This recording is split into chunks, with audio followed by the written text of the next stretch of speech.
Hello बच्चों, hello, welcome to doubt नट पर आप सभी बच्चों का बहुत बहुत स्वागत है। गुड इवनिंग, कैसे हैं आप सब? आ जाइए, आप सभी बच्चों का बहुत बहुत स्वागत है आज इस ऐतिहासिक दिन पर।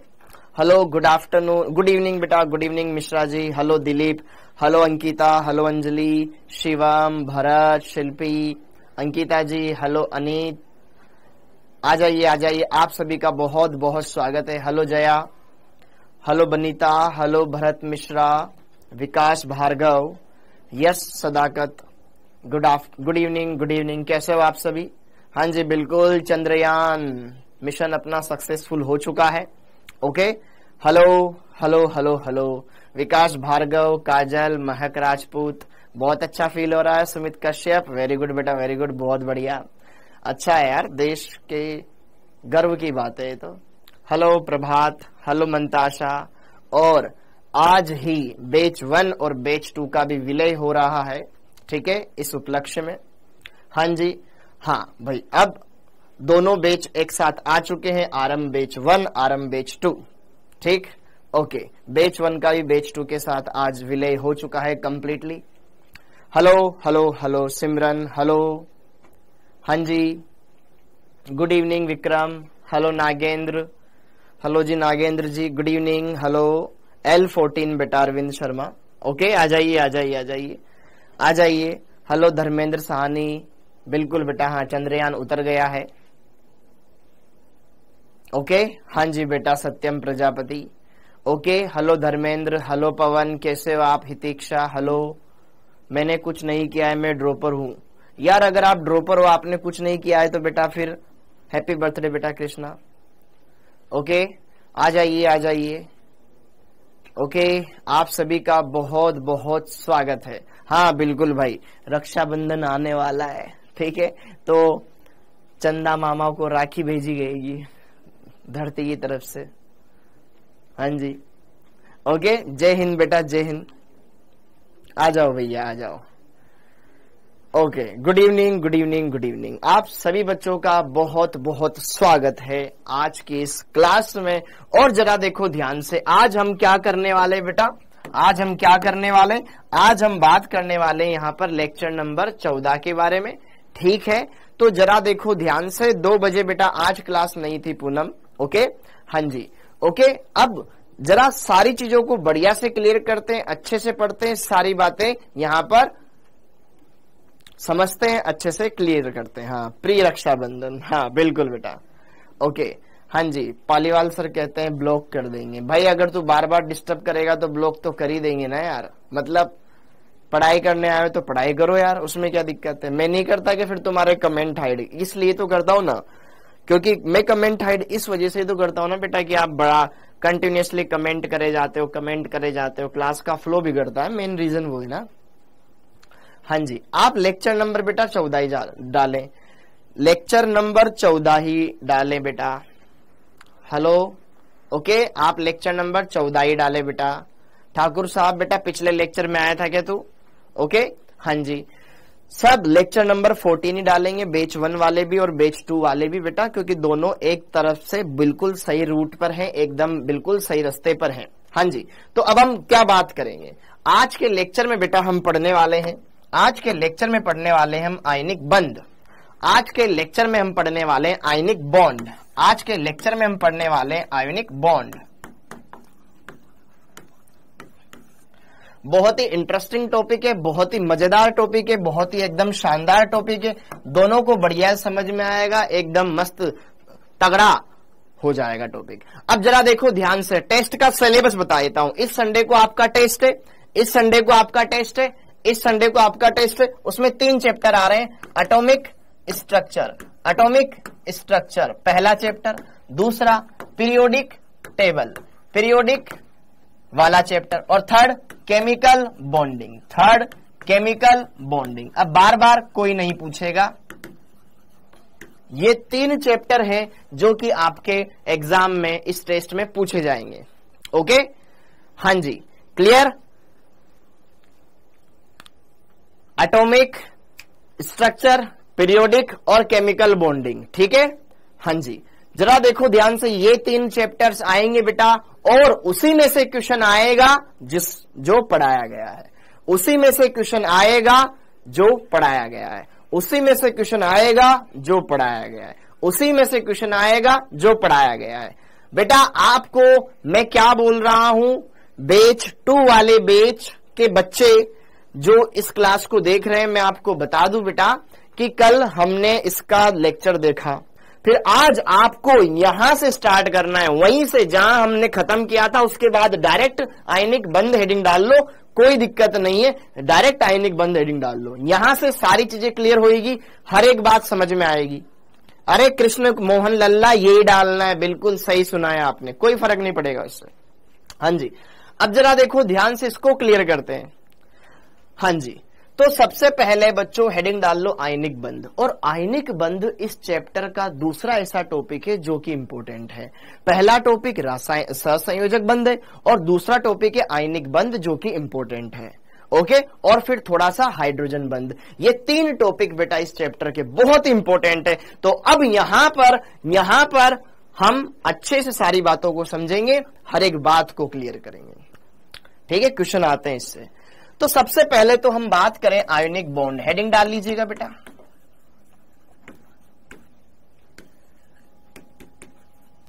आयोनिक बॉन्ड, आयनिक बंध क्या है, आयनिक बंध क्या है? तो अगर हम बात करें आयनिक बंध के बारे में, जैसे कि सबसे पहले मैंने आपको बताया था कि बंध 2 प्रकार के होते हैं, एक होता है प्रबल, एक होता है दुर्बल। ठीक है, फिर प्रबल में भी हमने 4 भाग देखे थे कि यार जो इलेक्ट्रॉनों के स्थानांतरण के द्वारा बने वो आयनिक बंध, जो इलेक्ट्रॉनों के साझे के द्वारा बने सहसंयोजक बंध, जो इलेक्ट्रॉनों के दान से बने वो उपसहसंयोजक बंध, और धातुओं के बीच में बनने वाला धात्विक बंध। और उसी तरीके से यहां पर दुर्बल बंध में हमने देखा था हाइड्रोजन बंध और वांडरवाल आकर्षण बंध। क्लियर हो गया? तो हम सबसे पहले वाला बंध पढ़ने वाले आयनिक बंध, पढ़ने वाले आयनिक बंध। तो आयनिक बंध कैसे बनता है? इलेक्ट्रॉनों के कंप्लीट स्थानांतरण के द्वारा एक परमाणु इलेक्ट्रॉन त्यागेगा, दूसरा परमाणु उस त्यागे गए इलेक्ट्रॉन को ग्रहण करेगा। तो यहां पर हमारा एक धनायन बनेगा, एक ऋणायन बनेगा। इस धनायन और ऋणायन के बीच में लगने वाला आकर्षण बल ही आयनिक बंध कहलाता है। हाँ जी बेटा, इसी के बाद आदि पांडे जी, इसके बाद अपन 12th करेंगे, टेंशन ना लो। ओके, हाँ जी, तो जरा देखो ध्यान से, इलेक्ट्रॉनों के पूर्ण स्थानांतरण के द्वारा बनने वाला बंध आयनिक बंध। एक परमाणु इलेक्ट्रॉन त्यागेगा, दूसरा परमाणु उस त्यागे गए इलेक्ट्रॉन को ग्रहण करेगा। ठीक है, it is formed by complete transfer of electron from one atom to another atom. ठीक, हाँ जी, एक परमाणु से लिखिएगा बेटा, एक परमाणु से दूसरे परमाणु में इलेक्ट्रॉनों के पूर्ण स्थानांतरण, यहीं से हेडिंग डालना है। एक परमाणु से दूसरे परमाणु में इलेक्ट्रॉनों के पूर्ण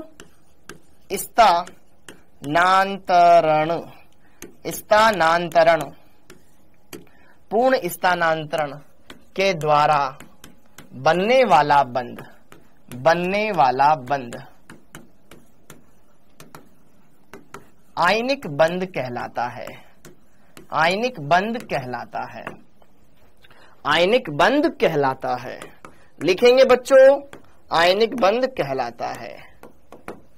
ठीक है, कंप्लीट ट्रांसफर ऑफ इलेक्ट्रॉन, एक एटम अपने बाह्य कोश के इलेक्ट्रॉन त्यागेगा, दूसरे ग्रहण करेगा। बस इतना सा मौज मस्ती होनी है। जैसे कि NaCl का निर्माण। अब आपको पता है NaCl में सोडियम इलेक्ट्रॉन त्यागेगा, फिर क्लोरीन उसके द्वारा त्यागे गए इलेक्ट्रॉनों को ग्रहण करेगा। इससे पहले कुछ नहीं पढ़ाया कोमल? हाँ जी, ओके, हाँ। अब जरा देखो ध्यान से, यहां पर NaCl का निर्माण, तो NaCl का निर्माण कैसे होगा? सर, सबसे पहले तो सोडियम धनायन बनेगा, फिर क्लोरीन ऋणायन बनेगा, फिर आयनों के बीच में आकर्षण होगा, फिर आयनिक बंध बनेगा। तो जरा देखो ध्यान से, NaCl का निर्माण बेटा कैसे होता है? सबसे पहले होगा हमारे Na+ का निर्माण, क्योंकि आयनों के बीच में लगने वाला बंध ही कहलाता है, आयनों के बीच में बनने वाला बंध ही कहलाता है आयनिक बंध। तो Na+ का निर्माण, Na+ का निर्माण कैसे होगा कि सर सोडियम धातु है, तो धातु सोडियम है, सोडियम के बाह्यतम कोश में कितने इलेक्ट्रॉन है? टोटल इलेक्ट्रॉन बताऊं तो 2,8,1। तो इसके बाह्यतम कोश में बेटा 1 इलेक्ट्रॉन है, तो अष्टक पूरा करने के लिए ये 1 इलेक्ट्रॉन त्याग देगा, हाँ या ना? ये सोडियम ने इलेक्ट्रॉन त्याग दिया। कितने इलेक्ट्रॉन त्यागे? 1, तो 1 धनावेश आ गया, तो ये सोडियम धनायन बन गया। ठीक, और जैसे ही सोडियम धनायन बना, अब इसके द्वारा त्यागा गया इलेक्ट्रॉन ये क्लोरीन ग्रहण कर लेगा, तो फिर बन जाएगा Cl- का निर्माण, ऋणायन का निर्माण।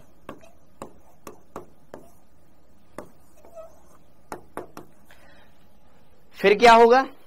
यहां पर यह Cl जिसके पास 17 इलेक्ट्रॉन है, 2,8,7, इस प्रकार से इसके बाह्यतम कोश में 7 इलेक्ट्रॉन है, या तो ये 7 त्याग दे या 1 ग्रहण कर ले। आसान क्या है? 1 ग्रहण करना, इसलिए यह इसके द्वारा त्यागा गया 1 इलेक्ट्रॉन ग्रहण कर लेगा और Cl- में कन्वर्ट हो जाएगा। तो इसका भी स्टक पूरा 2,8,8, यहां भी स्टक पूरा 2,8, ये बन गया धनायन और यह बन गया ऋणायन। तो जरा देखो ध्यान से, आयनिक बंध में एक परमाणु इलेक्ट्रॉन त्यागेगा, सोडियम ने इलेक्ट्रॉन त्याग दिया, और फिर दूसरा परमाणु उसको ग्रहण करेगा, कर लिया, तो एक धनायन बना, एक ऋणायन बना। अब फाइनली आयनिक यौगिक बनेगा, अब फाइनली आयनिक यौगिक बनेगा। भाई इतना ही लिखा है, टाइम पर आया करो, ठीक है? ओके, अब थर्ड पॉइंट है आयनिक यौगिक का निर्माण, बिल्कुल ही सिंपल, समझ में आ रहा है? थर्ड, आयनिक यौगिक का निर्माण, आयनिक यौगिक का निर्माण, का निर्माण।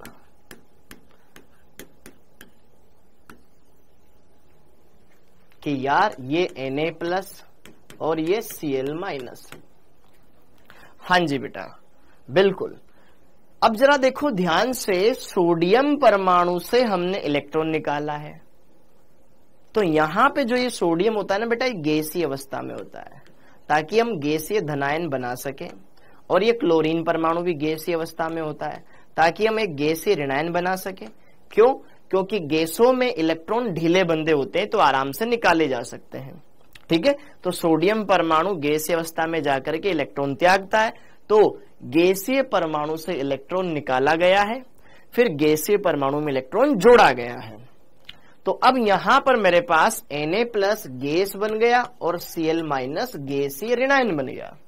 तो अब आप यहां पे ये समझ पा रहे हो कि सर इसका भी अष्टक पूरा है, इसका भी अष्टक पूरा है। अष्टक पूरा है तो अब ये बंध क्यों बनाएगा? अष्टक पूरा होने से इनका इलेक्ट्रॉनिक विन्यास तो स्टेबल हो गया, लेकिन ये आयनित हो गए। पहले उदासीन थे, सोडियम बेचारा उदासीन था, कोई मतलब नहीं था। सोडियम क्या जानबूझकर इलेक्ट्रॉन त्यागना चाहेगा? नहीं, उसको ऊर्जा देनी पड़ेगी। क्या आप जानबूझ करके पढ़ोगे? नहीं, आपको बोलना पड़ेगा बार बार कि भाई पढ़ो पढ़ो पढ़ो पढ़ो पढ़ो, हाँ या ना?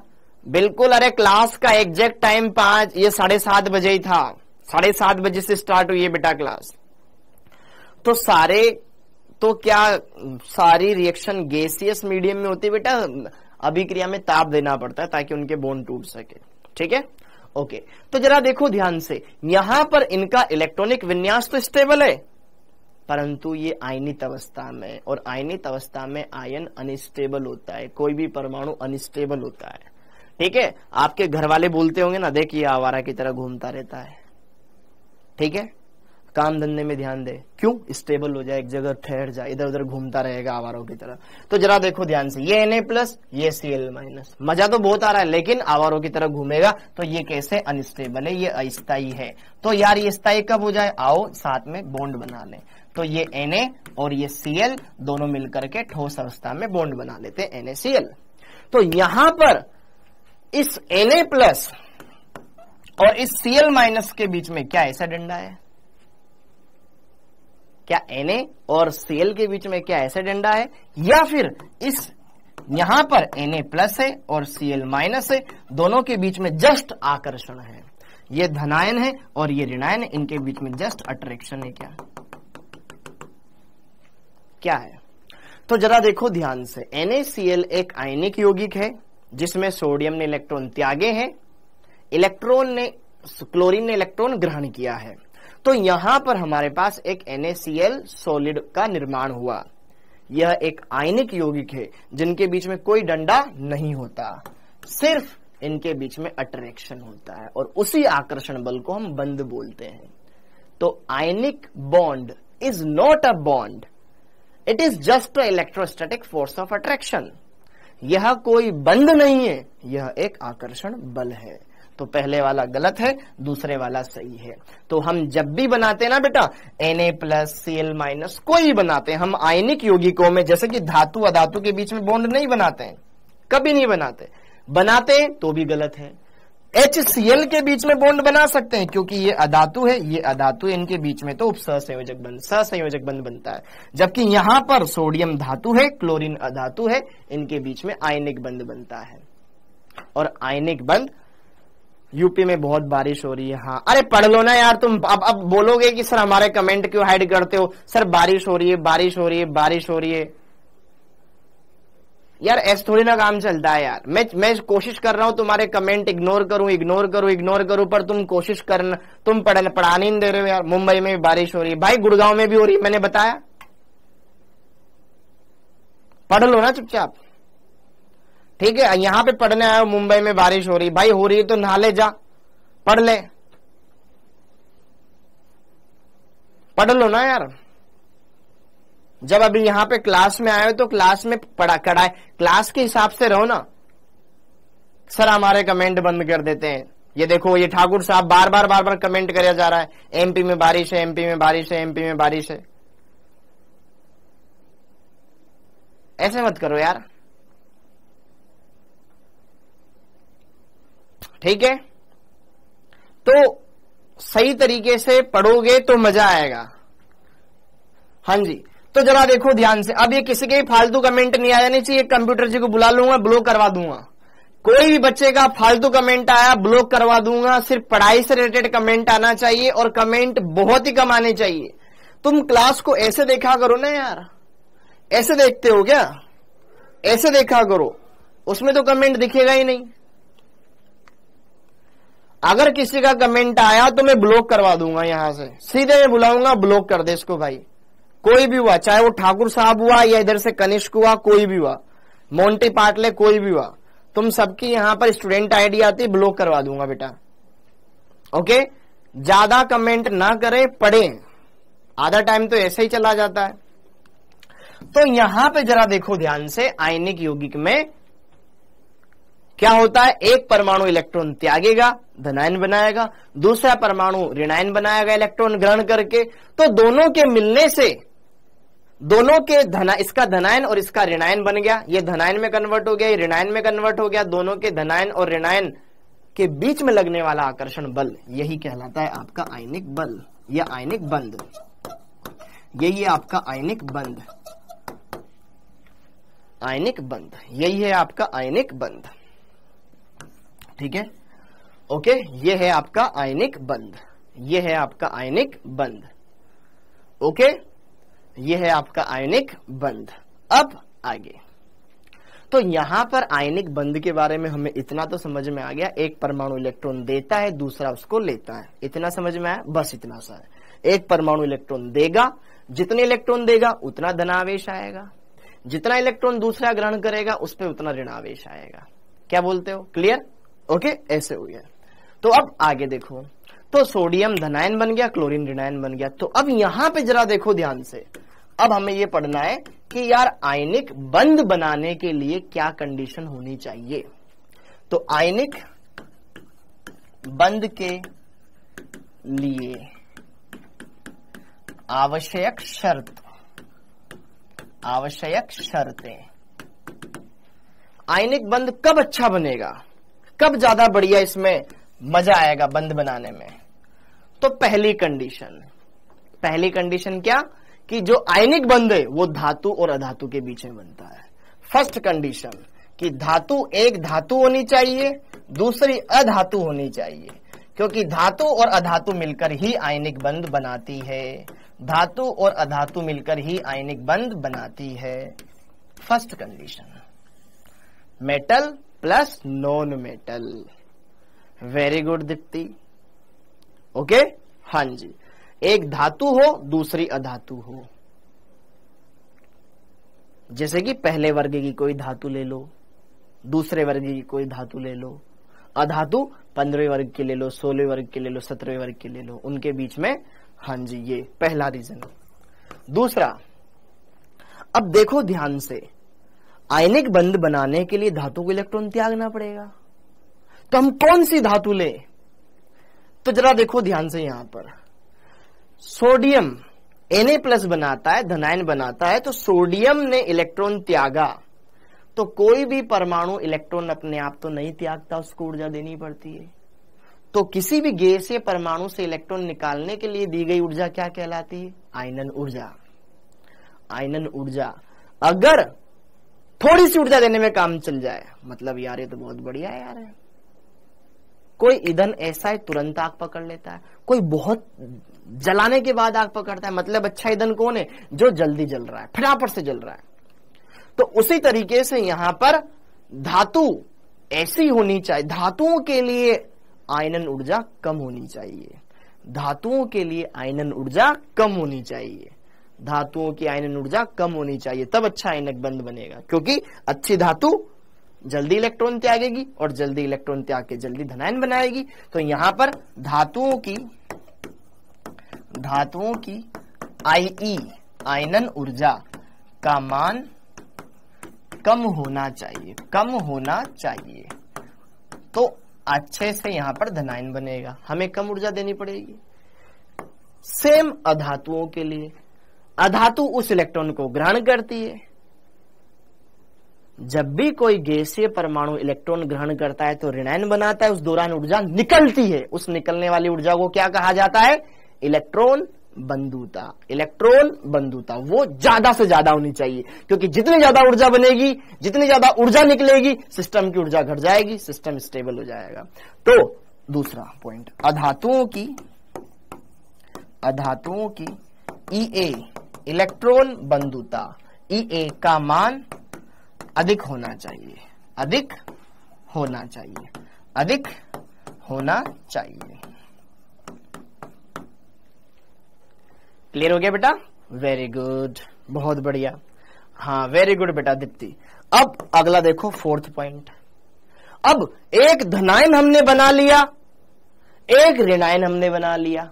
अब धनायन और ऋणायन मिलने से आयनिक यौगिक बनेगा। तो अब इस धन और इस ऋण के बीच में भी आकर्षण से ऊर्जा निकलती है और आयनिक यौगिक बनेगा। धनायन और ऋणायन मिलकर के एक आयनिक यौगिक बना रहे हैं। उस आयनिक यौगिक को बोलते हैं अपन, उससे संबंधित ऊर्जा होती है जालक ऊर्जा। जब एक धनायन एक ऋणायन के समीप आकर के आयनिक यौगिक बनाता है तो उस दौरान भी ऊर्जा निकलेगी, उस निकलने वाली ऊर्जा को बोला जाता है जालक ऊर्जा। तो जितनी ज्यादा होगी सिस्टम की स्टेबिलिटी उतनी ही ज्यादा होगी, ठीक है, ऊर्जा निकलेगी तो फायदा होगा। तो यहां पे आयनिक यौगिकों की जालक ऊर्जा अधिक होनी चाहिए, आयनिक यौगिकों की जालक ऊर्जा अधिक होनी चाहिए, अधिक होनी चाहिए। ये कुछ पॉइंट्स है बेटा जो आपको ध्यान में रखने। देन लास्ट में ये जालक ऊर्जा हम अच्छे से पढ़ेंगे भी आगे, ठीक है। और लास्ट में फिफ्थ पॉइंट, परमाणुओं में विद्युत ऋणताओं का अंतर अधिक होना चाहिए। Electronegativity of atoms, electronegativity difference should be high. परमाणुओं की En का अंतर ज्यादा होना चाहिए, क्योंकि एक परमाणु इलेक्ट्रॉन दे तो दूसरा उसको फट से खींच ले, हाँ है ना। जैसे कि ट्यूबलाइट के पास जैसे ही कीड़ा दिखता है छिपकली ले जाते, तुरंत जीप खींच के पकड़ लेती है उसको। तो एक देने वाला हो, दूसरा खींचने वाला हो। तो यहां पर En डिफरेंस, परमाणुओं की En में अंतर अधिक होना चाहिए। ठीक है, तो अब जरा देखो ध्यान से, देखो अधातुओं की Ie का मान कम होना चाहिए। सबसे कम होता है सीजियम धातु के लिए। सीजियम बेटा जैसे ही CS+ बनाती है इलेक्ट्रॉन त्याग करके, तो यहां पर जो आयनन ऊर्जा होती है वो मिनिमम होती है, सबसे मिनिमम होती है। तो सीजियम धनायन सबसे जल्दी बन जाएगा। और परमाणुओं की EN इलेक्ट्रोनेगेटिविटी का अंतर सबसे ज्यादा होना चाहिए। तो फ्लोरीन है वो सबसे ज्यादा, फ्लोरीन परमाणु की विद्युत ऋणता। तो EN का मतलब इलेक्ट्रोनेगेटिविटी, विद्युत ऋणता पढ़ाया था शिव पिछले चैप्टर में। ठीक है, तो यहां EN का मतलब विद्युत ऋणता। ठीक है, तो विद्युत ऋणता जितना ज्यादा होगी ना दोनों परमाणुओं की, उतना बढ़िया बंध बनेगा। हाँ, फ्लोरीन की सबसे ज्यादा। तो सीजियम सबसे बढ़िया धनायन है और F- सबसे अच्छा ऋणायन है। दोनों के मिलने से एक बढ़िया बॉन्ड बनेगा। तो यहां जालक ऊर्जा क्या है, पढ़ेंगे भी आगे, सुनते नहीं हो पूरी बात। ओके, तो इतनी बात क्लियर हो गई। साथ के साथ लिखते जाएं बेटा बढ़िया से अच्छे से। तो आयनिक बंध बनाना है तो ये 4-5 बातें ध्यान रखनी। एक धातु हो, दूसरी अधातु हो। अगली बात, धातु अच्छी होनी चाहिए, मतलब आसानी से इलेक्ट्रॉन त्यागने वाली होनी चाहिए। अधातु ऐसी हो जो आसानी से इलेक्ट्रॉन ग्रहण कर ले। फिर धनायन बन जाए, ऋणायन बन जाए तो उनके मिलने से ज्यादा ऊर्जा निकले, जालक ऊर्जा। और दोनों परमाणुओं की विद्युत ऋणताओं में अंतर ज्यादा होना चाहिए। सिस्टम निकाय मतलब जिसकी हम बात कर रहे हैं। ठीक है, किसी भी चीज की हम बात कर रहे हो ना, वो उसको बोला जाता है बेटा निकाय। अब आगे तो अब जरा देखो ध्यान से, आयनिक यौगिकों में परमाणुओं पर आवेश होता है और उसको कहा जाता है वैद्युत संयोजकता। वैद्युत संयोजकता, तो अब हेडिंग डाल लो बेटा, वैद्युत संयोजकता, इलेक्ट्रोवैलेंसी, सबको पता है। वैद्युत संयोजकता, इलेक्ट्रोवैलेंसी, इलेक्ट्रोवैलेंसी। इलेक्ट्रोवैलेंसी क्या है बेटा? हाँ, मेटल का आकार बड़ा होना चाहिए ना, तभी तो आसानी से इलेक्ट्रॉन त्यागेगा। अब जरा देखो ध्यान से, इलेक्ट्रोवैलेंसी, वैद्युत संयोजकता। मैंने आपको पढ़ाया था कि वैद्युत संयोजकता आयनिक यौगिकों के लिए इस्तेमाल की जाती है। तो वैद्युत संयोजकता क्या है? किसी परमाणु के द्वारा त्यागे गए या ग्रहण किए गए इलेक्ट्रॉनों की संख्या। कोई परमाणु कितने इलेक्ट्रॉन त्याग रहा है, कोई परमाणु कितने इलेक्ट्रॉन ग्रहण कर रहा है, उनकी संख्या है वही ये वैद्युत संयोजकता। ठीक है, हाँ, इलेक्ट्रॉन लेना, इलेक्ट्रॉनों दिए गए या ग्रहण किए गए इलेक्ट्रॉनों की संख्या। ठीक है, ओके। तो यहां पर क्या, परमाणुओं द्वारा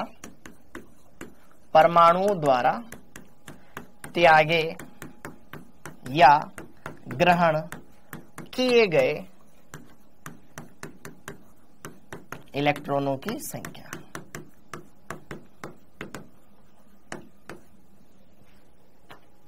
यही कहलाता है बेटा, वेरी गुड दीपक, परमाणु द्वारा त्यागे गए या ग्रहण किए गए इलेक्ट्रॉनों की संख्या। जैसे कि देखो ध्यान से, ग्रुप 1, ग्रुप 2, ग्रुप 3, इन सब की वैद्युत संयोजकता कितनी होती है? चलो देखो ध्यान से, ग्रुप नंबर 1, ग्रुप नंबर 1 में कौन आता है? धातुओं की बात कर रहे हैं हम, lithium, sodium, potassium, rubidium, caesium.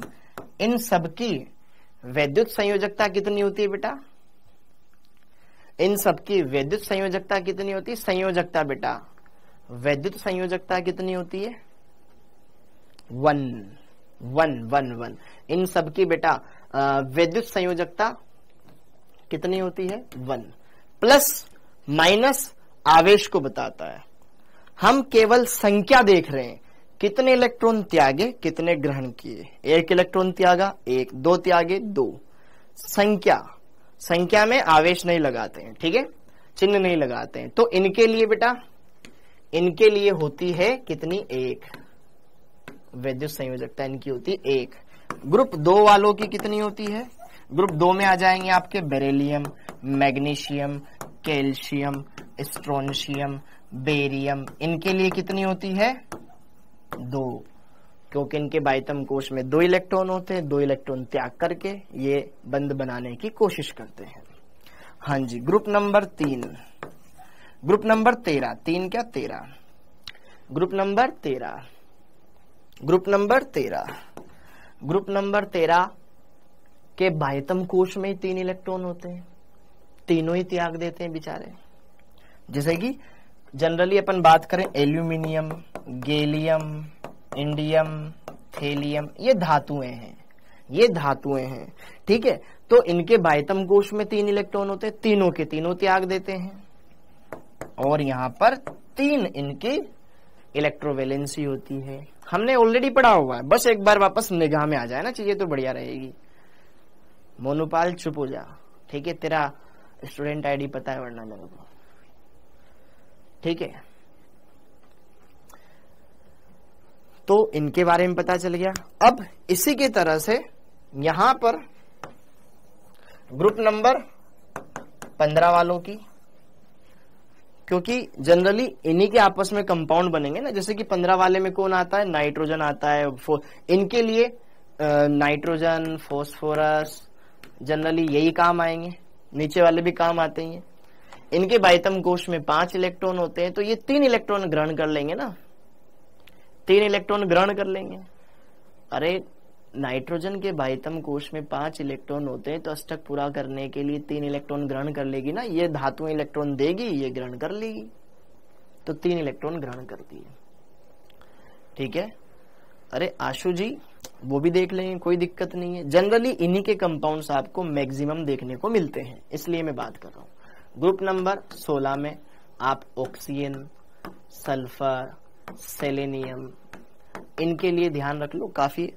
हाँ जी, ऑक्सीजन के बाह्यतम कोश में होते हैं 6 इलेक्ट्रॉन, 2 और मिल जाए भाई साहब इनका काम हो जाएगा, ठीक है। तो ये 2 इलेक्ट्रॉन ग्रहण कर लेते हैं, ये धातुओं के लिए या धातुओं के लिए, ठीक है, okay. Group number 17 fluorine, chlorine, bromine, iodine, इनको सिर्फ 1 इलेक्ट्रॉन ग्रहण करना होता है जिससे काम हो जाएगा, ठीक है। धातुओं पर धनावेश होता है, इन पर ऋणावेश आएगा, खत्म बात, ओके। इन पर धनावेश रहेगा, उन पर ऋणावेश रहेगा, क्लियर हो गया, बोलो ओके, क्लियर है, क्लियर है। इसी को आवेश भी बोल सकते हैं, इन्हीं को आवेश भी बोल सकते हैं कि यार ये सारे के सारे +1 धनावेश दर्शाएंगे, ये सब +2 धनायन बनाएंगे, ये सब +3 वाले धनायन बनाएंगे, और ये -3 वाले ऋणायन बनाएंगे, ये -2 वाले ऋणायन बनाएंगे, ये -1 वाले ऋणायन बनाएंगे। अरे जो ये लिखवा रहा हूं बेटा यही लिखो ना, मानो ना मेरी बात। अब आगे, अब आगे, ठीक है, ओके। तो हमने इस इलेक्ट्रोवैलेंसी को समझा। अरे अनम फिजा बेटा उसकी टेंशन मत लो, उसके कंपाउंड ही देखने को नहीं मिलेंगे आपको, ठीक है। 4 हो जाएगी ग्रुप 14 की वैलेंसी, 4 हो जाएगी, ठीक है। ग्रुप वैलेंसी ग्रुप 14 की कितनी हो जाएगी, 4 हो जाएगी। अरे अरविंद भैया 4 इतने मुंह निकालने की जरूरत कहां आ रही है इसमें। अब आगे देखो, अब आगे देखो, हाँ है ना। तो अभी अभी हमने एक यहां पर कंपाउंड को समझा, बढ़िया से क्लियर किया, सारी बातें क्लियर है, सारी बातें क्लियर है, हाँ जी। तो यहां पर एक क्वेश्चन करते हैं, निम्न में से किस में सर्वाधिक आयनिक लक्षण है। एक बारी ट्राई करेंगे आप, निम्न में से किसमें सर्वाधिक आयनिक लक्षण है, ठीक है। यहां पर मैंने लिखा बेटा LiF, NaF, KF, RbF और CSF। बाकी हम आगे देखेंगे, अभी थोड़ा सा इतना बताओ। अरे पढ़ेंगे निकिता जी, आगे पढ़ेंगे, चिंता मत करो। इनमें से किसमें सर्वाधिक आयनिक लक्षण है, तो आप जरा देखो ध्यान से, किसमें है। तो अभी अभी हमने पढ़ा था परमाणुओं की EN में अंतर अधिक होना चाहिए, जितना ज्यादा EN होगा, EN का अंतर जितना ज्यादा होगा उसमें आयनिक लक्षण उतने ज्यादा आएंगे, क्योंकि आयनिक बंध बनाने के लिए आवश्यक शर्त है। तो जरा देखो ध्यान से यहां पर इसका सॉल्यूशन, आंसर कि यार आयनिक लक्षण आयनिक लक्षण बेटा ज्यादा कब होंगे? जितना ज्यादा परमाणुओं की विद्युत ऋणताओं में अंतर होगा। डेल्टा EN जितना ज्यादा आयनिक लक्षण उतने ज्यादा। हेनी स्मिथ का फॉर्मूला भी तो यही बोलता था, है ना? तो जरा देखो ध्यान से, फ्लोरीन सब में कॉमन है, फ्लोरीन तो सेम है, धनायन यहाँ पे लिथियम है, सोडियम है, पोटेशियम है, रुबिडियम, सीजियम है। ऊपर से नीचे जाने पर विद्युत ऋणता घटती जाती है, मतलब सबसे कम विद्युत ऋणता फ्लोरीन की और सबसे अधिक सबसे कम सीजियम की, सबसे ज्यादा उसकी। तो यही आंसर हो जाएगा ना, CSF सर्वाधिक आयनिक।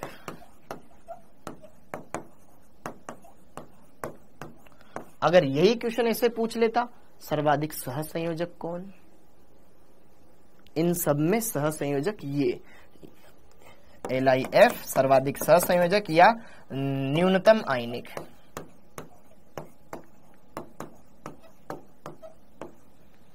क्लियर हो गया बच्चों? ओके, अब जरा देखो ध्यान से आगे, अब आगे क्लियर। एक क्वेश्चन और देखो, एक क्वेश्चन और देखो। हाँ वेरी गुड बेटा, कम होनी चाहिए पवन। Rb प्लस ClBrI माइनस, ठीक है। ये एक धनायन है, ये 3 ऋणायन है। तो यहां पर प्रोडक्ट संभावित उत्पाद होगा, संभावित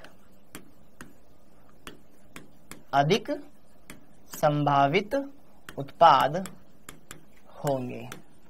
दिमाग लगाना बेटा बस, अधिक संभावित उत्पाद होंगे। A RbCl प्लस Bri, ठीक है।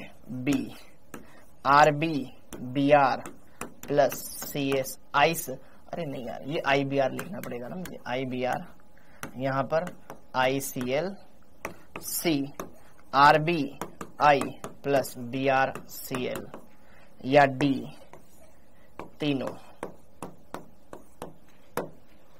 हाँ जी, अब दिमाग लगाओ, कॉन्सेप्ट आपको भी पढ़ाया है, अभी पढ़ाए कॉन्सेप्ट से ही होएगा, कुछ नया नहीं लगाना है। जरा देखो ध्यान से यार, कौन सा कंपाउंड बनने के चांस ज्यादा है? कौन सा कंपाउंड बनने के चांस ज्यादा है? तो भाई अभी आपने पढ़ाया सर आपने कि आयनिक लक्षण उसमें ज्यादा होंगे जिसमें विद्युत ऋणताओं का अंतर ज्यादा होगा। तो जरा देखो ध्यान से, आयोडीन ब्रोमीन दोनों अधातु, ये तो दोनों अधातु हैं। आयनिक लक्षण, आयनिक कंपाउंड कौन सा ज्यादा स्टेबल बनेगा? जिसमें एक धातु और अधातु हो। रुबिडियम धातु है, क्लोरीन अधातु, धातु अधातु, सबसे बढ़िया रुबिडियम तो सब में फिक्स है। लेकिन अगर हम यहां पर बात करें कौन सा सबसे बढ़िया ऋणायन है, वो है ना क्लोरीन। समझ पा रहे हो? क्लोरीन ऋणायन में यार यहां पर डेल्टा EN का डिफरेंस सबसे ज्यादा होगा ना, तो इस ऑप्शन नंबर 1।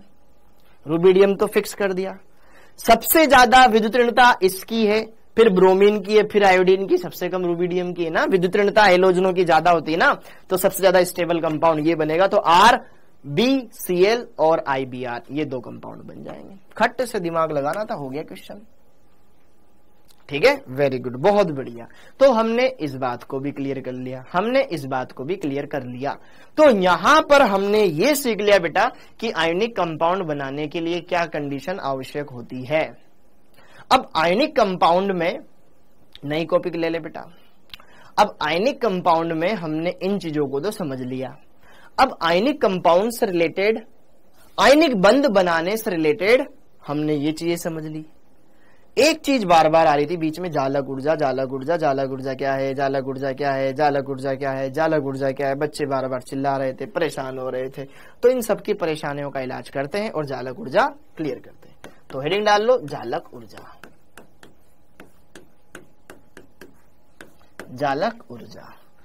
जालक ऊर्जा। जालक ऊर्जा को, हाँ जी, अरे राघवेंद्र भैया थोड़ा समझ जाओ ना यार, क्या गलत हो गया इस पिछले वाले क्वेश्चन में। स्पैमिंग मत करा करो बेटा, स्पैमिंग ना करें। ये सर्वाधिक आयनिक होगा, ये न्यूनतम आयनिक होगा। क्या गलत हो गया इसमें? हाँ जी, अब जालक ऊर्जा हेडिंग डाल लो। इसको इंग्लिश में बोलते हैं लेटिस एनर्जी।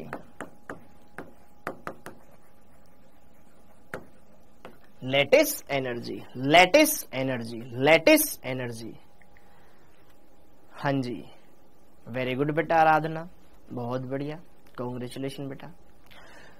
Lattice energy. अब लेटिस एनर्जी को शॉर्ट में LE से दर्शाते हैं या U से दर्शाते हैं, कैपिटल U से दर्शाते हैं। Lattice energy.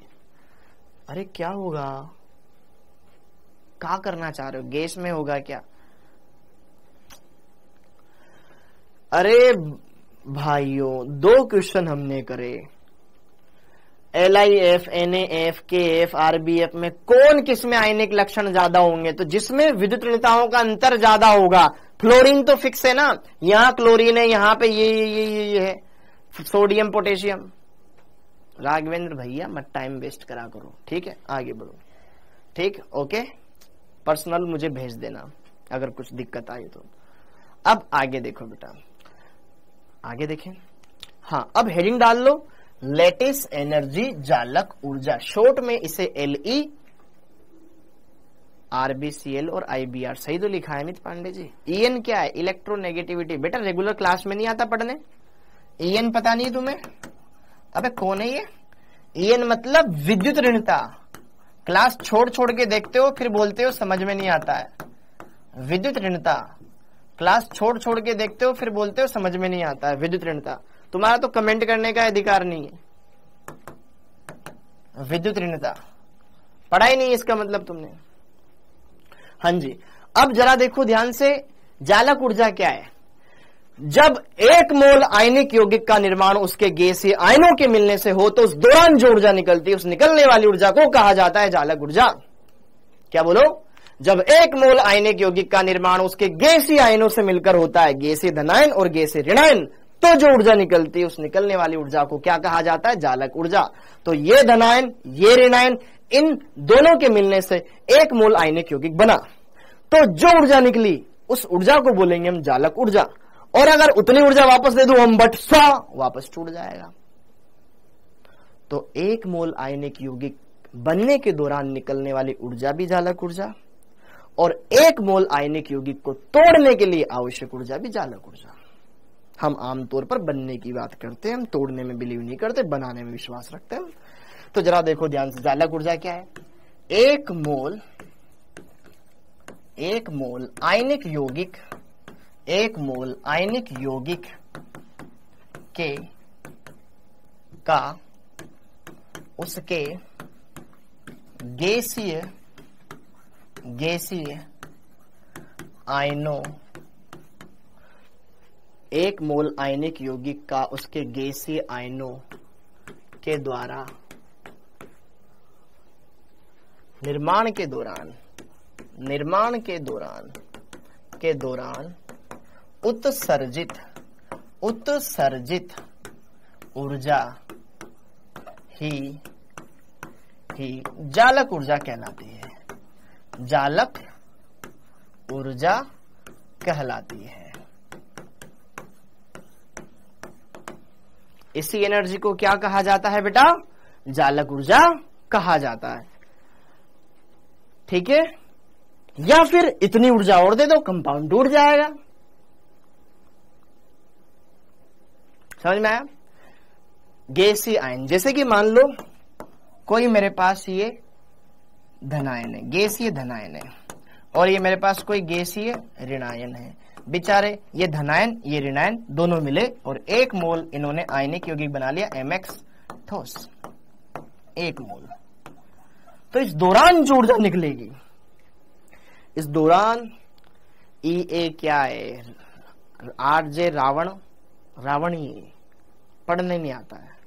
ठीक है, हाँ जी, 1 मोल यहां पर आपके पास ये बन चुका है। तो इस दौरान जो ऊर्जा निकलती है बेटा, यहां पर जो भी एंथैल्पी चेंज आएगा ना, डेल्टा एच एंथैल्पी चेंज, जो भी ऊष्मा में परिवर्तन आएगा वही ऊष्मा में परिवर्तन क्या कहलाएगा, LE लेटिस एनर्जी या U कहलाएगा। हाँ जी, ओके।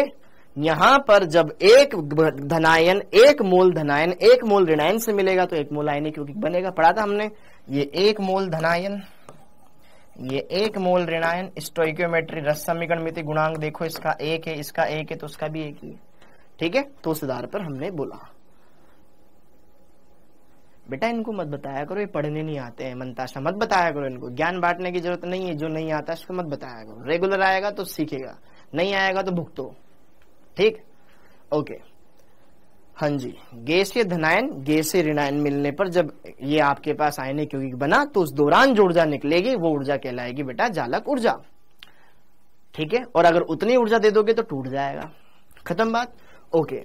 तो जालक ऊर्जा अब आपको समझ में आया। डेल्टा एच बेटा ऊष्मा में परिवर्तन को दिखाता है कि पहले कितनी ऊष्मा थी, बाद में कितनी थी। डेल्टा एच उसको दिखाता है। डेल्टा एच क्या बताता है, ऊष्मा में परिवर्तन, ऊष्मा में परिवर्तन, ऊष्मा में परिवर्तन बोल दो इसको, या एंथैल्पी में परिवर्तन बोल दो, एंथैल्पी में परिवर्तन बोल दो। पहली बार थोड़ी देख रहे हो यार, पीरियोडिक टेबल वाले चैप्टर में भी पढ़ाया है। अब आगे U क्या है सर जी, क्या है? जालक ऊर्जा को LE या U से दर्शाते, कोष्टक में लिख तो रखा है, कत्ते बिल्कुल ही ये हो रहे हो यार तुम यार मनोज कुमार। अब आगे देखो, हो गया। अब जालक ऊर्जा कौन कौन से कारकों के ऊपर डिपेंड करती है ये देख लेते हैं। सर कब जालक ऊर्जा ज्यादा रहेगी, कब जालक ऊर्जा कम रहेगी, कब ज्यादा कब कम, कब ज्यादा कब कम। तो जालक ऊर्जा कौन कौन से कारकों के ऊपर डिपेंड करती है। तो जालक ऊर्जा को प्रभावित करने वाले कारक, जालक ऊर्जा लेटिस एनर्जी या U कैपिटल को प्रभावित करने वाले कारक, प्रभावित करने वाले कारक, ऐसे कौन से कारक हैं जो कि इनको प्रभावित करते हैं। तो जरा देखो ध्यान से, पहला कारक, यार जितना ज्यादा आकर्षण होगा उतनी ज्यादा ऊर्जा निकलेगी। आकर्षण कब ज्यादा हो, जब दोनों के बीच में दूरियां कम हो, मतलब दूरी, पहला कारण है दूरी, डिस्टेंस। मान लो ये धनायन और ये ऋणायन है बेटा, ठीक है, इसकी त्रिज्या R प्लस मान लो, ये ऋणायन है, इसकी त्रिज्या मान लो R माइनस, और दोनों के बीच की दूरी मान लो R plus plus R minus जो कि R नोट है। हाँ या ना। तो यहां से लेके यहां तक दोनों परमाणुओं के बीच की दूरी ये R नोट हो गई। ओके, तो जरा देखो ध्यान से, दूरी के व्युत्क्रमानुपाती, दूरी ज्यादा आकर्षण कम। तो यहां पर जरा देखो ध्यान से दूरी, ठीक, तो अगर जरा देखो ध्यान से, दूरी को हम क्या बोल रहे हैं, यहां पर R नोट बोल रहे हैं, ठीक है। अगर R नोट का मान बढ़ेगा अर्थात दोनों परमाणुओं के बीच की दूरी बढ़ेगी तो आकर्षण घटेगा, तो आकर्षण कम होगा, आकर्षण कम होगा तो जालक ऊर्जा कम हो जाएगी, तो जालक ऊर्जा कम हो जाएगी। हाँ या ना। LE आखिर क्यों निकलती है बेटा, विपरीत आवेश में आकर्षण होता है। आपने PE बराबर फॉर्मूला पढ़ा है, K Q1 Q2 बटे R। अगर एक धनावेशी तो एक ऋणावेशी तो प्लस गुणा माइनस, माइनस आएगा ना, तो माइनस का मतलब निकलना, तो निकलती है। हाँ जी, तो जरा देखो ध्यान से, अर्थात लेटिस एनर्जी दूरी के व्युत्क्रमानुपाती है। जालक ऊर्जा जितने छोटे आकार के आयन होंगे उनकी ज्यादा होगी, बड़े आकार के आयनों की जालक ऊर्जा कम होगी। ठीक है, दूसरा फैक्टर आवेश, चार्ज। यार अगर धनायन और ऋणायन, धनायन या ऋणायन पर आवेश ज्यादा होगा तो जितना धनावेश ही बढ़ रहा है, ऋणावेश ही बढ़ रहा है, उनके बीच में अट्रैक्शन और ज्यादा बढ़ जाएगा, आकर्षण बढ़ जाएगा, जालक ऊर्जा निकल जाएगी। तो सीधा सीधा संबंध है। तो यहां पर बेटा जो लेटिस एनर्जी वो डायरेक्टली प्रोपोर्शनल होती है आवेश के समानुपाती होती है, आवेश के समानुपाती होती है। जिस पर आवेश ज्यादा, चाहे धनायन हो या ऋणायन हो, जालक ऊर्जा ज्यादा। आवेश जितना ज्यादा होगा उसकी जालक ऊर्जा उतनी ज्यादा रहेगी। जैसे कि कुछ उदाहरण लेते हैं अपन, ठीक है, कुछ उदाहरण लेते हैं अपन, ठीक है। फटाफट से छापो, फटाफट से छापिएगा, एकदम छापने में माहिर हो जाओ, ठीक, ओके। तो अब जरा देखो ध्यान से, यहां पर जालक ऊर्जा LE या U का सही क्रम बताएं, सही क्रम बताएं।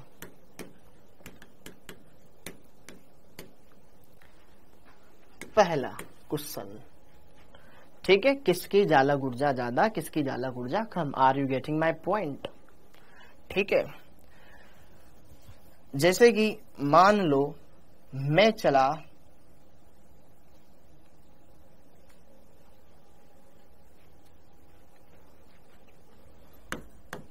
LIF, LICL, LIBR, LII, तो किसकी जालक ऊर्जा सबसे ज्यादा, किसकी जालक ऊर्जा सबसे कम। ठीक है, फिर मैं चला यहां पर LIF, NAF, RKF, RBF, CSF, ऐसे, ठीक है, ओके। फिर अगर मैं बात करूं यहां पर, यार इसको नहीं लेते हैं उदाहरण को, ठीक है। जैसे कि मैंने मान लो LIF, Li2O, Li3N ले लिया, ये ले लिया, ठीक है। या फिर मैंने ले लिया Na2O, MgO, Al2O3, ये ले लिया, D, FeO, Fe2O3 ले लिया, ठीक है। किसकी जालक ऊर्जा ज्यादा है। तो यहां पे जरा देखो ध्यान से, एक सिस्टम पकड़ के रखो, देखो ध्यान से, एक सिस्टम पकड़ के देखो। काट दो बेटा, उसको काट दे, पर निशा बेटा पेज फाड़ दे, ठीक है। LIF, LICL, LIBR, LII, तो LI समान है, बस ऋणायन बदल रहा है। तो यहाँ पे F minus, CL minus, BR minus, I minus. नालायक को आवेश तो पता है ना तुम्हें, किस पे कितना आवेश होता है। तो जरा देखो ध्यान से, धनायन फिक्स है, ऋणायन बढ़ रहा है। क्या यहाँ पे ऋणायन का आकार बढ़ रहा है? आकार बढ़ता है तो जालक ऊर्जा, आकार बढ़ता है तो जालक ऊर्जा, आकार बढ़ता है तो जालक ऊर्जा कम होती है। साइज बढ़ती है तो आकार जालक ऊर्जा घटती है, अर्थात सबसे ज्यादा जालक ऊर्जा इसकी है। जालक ऊर्जा का एक क्रम निकाल रहे हैं, ओके। हाँ जी, lithium lithium lithium, lithium fix है यहां पर F माइनस। ऑक्सीजन पर आवेश बताओ कितना है, ऑक्सीजन पर आवेश बताओ कितना है। ये 2 ऊपर ही गया होगा ना, ऋणावेश है ना 2 माइनस, ये 3 इसके ऊपर आया होगा ना 3 माइनस, तो ऋणावेश बढ़ रहा है। ऋणावेश LIC कर दीजिए, हाँ जी। तो जरा देखो ध्यान से, अब लेटिस एनर्जी आवेश के समानुपाती, जितना ज्यादा आवेश बढ़ेगा, यहां पे -1 है क्योंकि लिथियम पे तो +1 ही है ना सब जगह। तो देखो ऋणावेश बढ़ रहा है तो जालक ऊर्जा भी बढ़ेगी, ठीक है, ओके, हाँ जी, ओके। फ्लोरीन से बड़ा क्लोरीन होता है ना, तो बड़ा है ना, तो क्या दिक्कत है उसमें मीनू। तो हम जालक ऊर्जा क्रम देख रहे हैं, ठीक है, हाँ जी, ओके। अब Na2O, MgO, Al2O3, oxygen fix है, धातु चेंज हो रही है, यहाँ पे Na+, मैग्नीशियम पर +2, एल्यूमिनियम पर +3। तो जरा देखो ध्यान से, जितना ज्यादा आवेश उतनी ज्यादा जालक ऊर्जा, इसकी जालक ऊर्जा ज्यादा है इससे, ठीक है। FeO, यहाँ पे +2 चार्ज है, यहाँ पे +3 चार्ज है, इसकी जालक ऊर्जा ज्यादा है, ठीक है। तो जालक ऊर्जा वाला कॉन्सेप्ट समझ में आया कि नहीं आया? आया कि नहीं आया? बुझा के बुझ गया, बुझा के बुझ गया, बुझ गया, ठीक है। Al2O3 Ga2O3, किसकी जालक ऊर्जा ज्यादा है? किसकी जालक ऊर्जा ज्यादा है? किसकी जालक ऊर्जा ज्यादा है?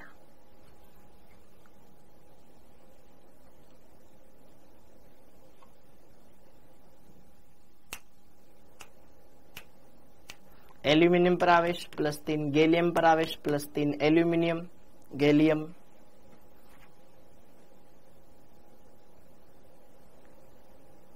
गैलियम का आकार एल्यूमिनियम से भी छोटा होता है।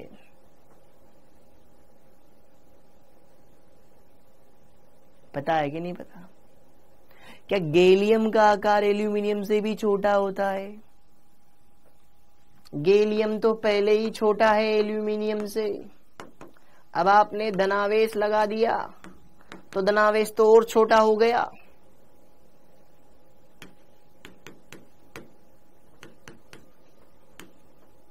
तो ये बड़ा है, ये छोटा है, तो अर्थात इसकी जालक ऊर्जा ज्यादा होगी। समझ में आया क्या? समझ में आया क्या? संक्रमण संकुचन, हाँ बहुत बढ़िया। अरे भैया ये 3 इसके माथ पैरे ऊपर लाना, खत्म। ओके, ऐसे देख सकते हो। तो लेटिस एनर्जी के ऑर्डर देखने आए, कोई दिक्कत है क्या किसी को यार? किसी को कोई दिक्कत है क्या? कोई परेशानी है क्या? कोई दुख है क्या? तकलीफ है क्या? ठीक है, एक और बता दो।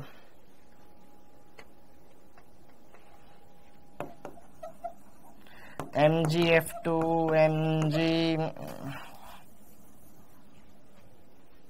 कोई भी ले लेते हैं, कोई भी ले लेते हैं, क्या दिक्कत है? CSAF, CSB, CSCl, CSBr, CSI, ये भी कर सकते हैं ना, कोई दिक्कत नहीं है, कोई दिक्कत नहीं है बेटा। धनायन यहाँ पे छोटा है, छोटा है तो जालक ऊर्जा ज्यादा है, खत्म बात।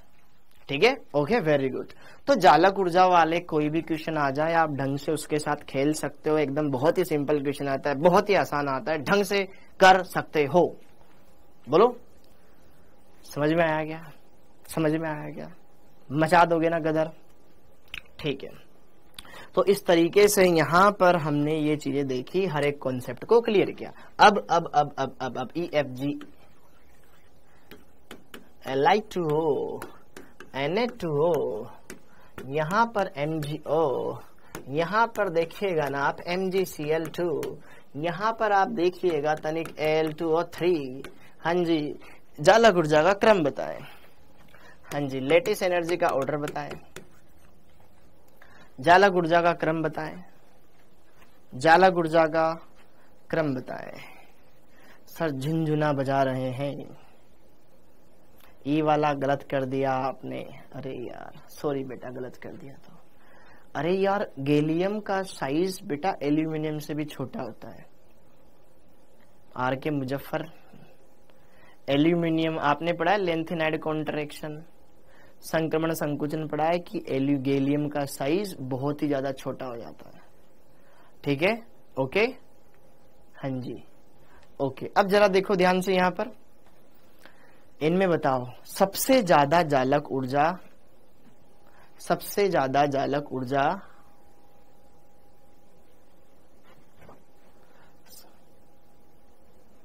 सबसे ज्यादा जालक ऊर्जा किसकी है? देखो सब पर आवेश देख लो।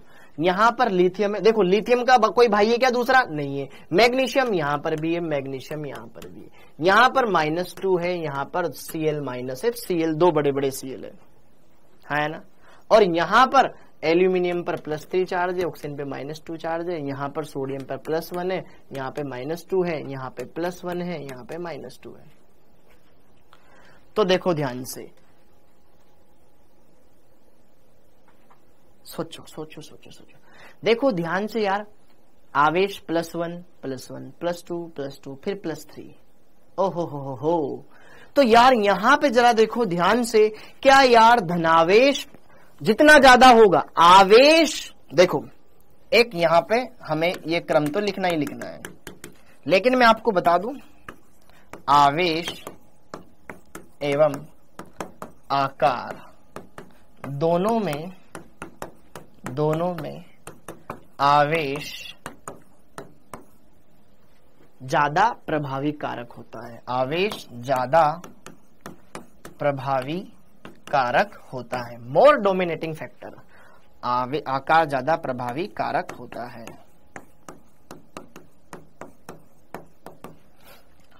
ओके, तो जरा देखो ध्यान से, सबसे कम आवेश सबसे कम जालक ऊर्जा, सबसे कम आवेश जालक ऊर्जा सबसे कम, सबसे कम आवेश जालक ऊर्जा सबसे कम, सबसे कम आवेश जालक ऊर्जा सबसे कम। देखो ध्यान से, यहां पर कहा गया लिथियम, और यहां पर जरा देखो ध्यान से, लिथियम पर सबसे कम धनावेश है, लिथियम पर सबसे कम धनावेश है, अर्थात इसका आकर्षण सबसे दुर्बल रहेगा, हाँ या ना। यहां पर सोडियम, अब जरा देखो ध्यान से, यहां पर सारे कॉन्सेप्ट समझना, बढ़िया है समझना।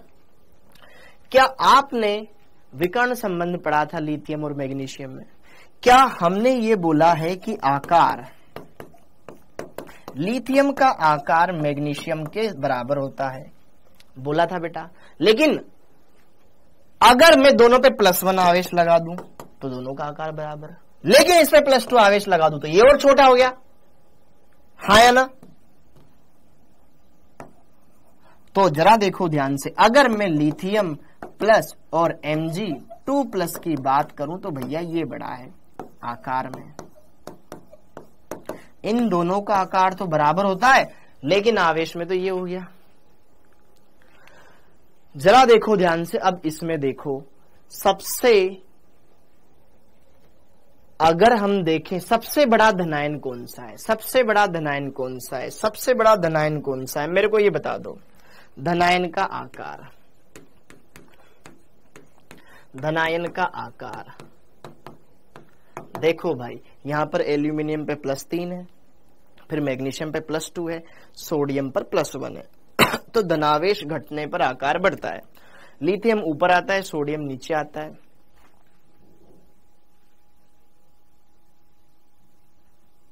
जरा देखो ध्यान, सबसे छोटा है एल्यूमिनियम +3, कहां है सबसे ज्यादा आवेश।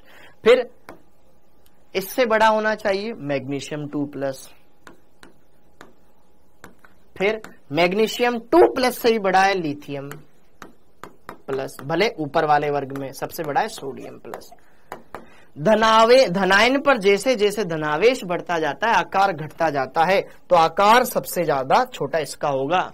धनावेश बढ़ने पे साइज घटता है ना, ऋणावेश बढ़ने पे साइज बढ़ता है, तो सबसे छोटा धनायन इसका, हाँ है ना।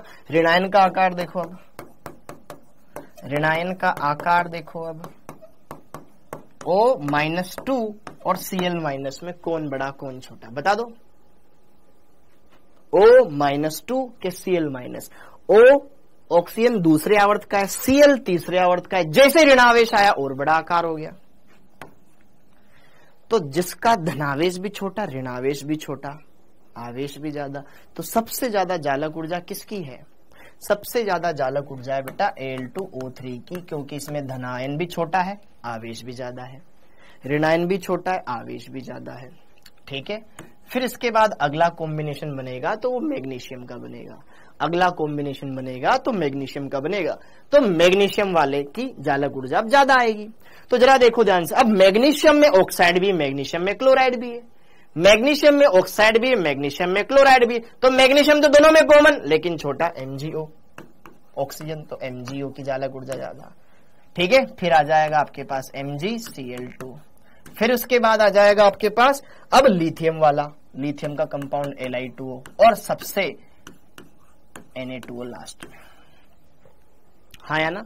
तो जरा ये सीक्वेंस पर एक बार नजर मार लो, Na2O की जालक ऊर्जा सबसे कम, Al2O3 की सबसे ज्यादा। ठीक है, ठीक है, कहीं पे कोई दिक्कत, कहीं पे कोई दिक्कत? एक बार ठंडे दिमाग से सोच लो, टेक योर टाइम, दिमाग को एकदम बूस्ट करो और सारी चीजें क्लियर करो। जिसपे धनावेश भी ज्यादा, ऋणावेश भी ज्यादा, उसकी जालक ऊर्जा ज्यादा। तो Al2O3 ऐसा कंपाउंड है जिसमें धनावेश भी ज्यादा है, ऋणावेश भी ज्यादा है।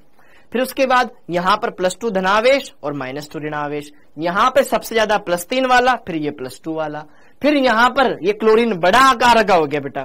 ठीक है, और फिर यहां पे Li2O, से बड़ा है Na+। जितना बड़ा धनायन होगा ना फिर जालक ऊर्जा कम हो जाएगी। देखो दूरी के व्युत्क्रमानुपाती है, दूरी के व्युत्क्रमानुपाती है। यहां पर आपको मैंने अलग से बता दिया धनायन का आकार, ऋणायन का आकार, फिर आप समझ जाना, थोड़ा दिमाग लगाना कर लोगे। हाँ जी, तो जालक ऊर्जा का क्या क्रम होता है ये हमने समझ लिया।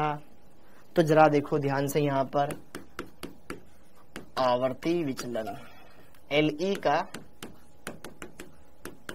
आवर्ती विचलन, Le का आवर्ती विचलन, Le का आवर्ती विचलन, लेटिस एनर्जी का आवर्ती विचलन क्या होता है?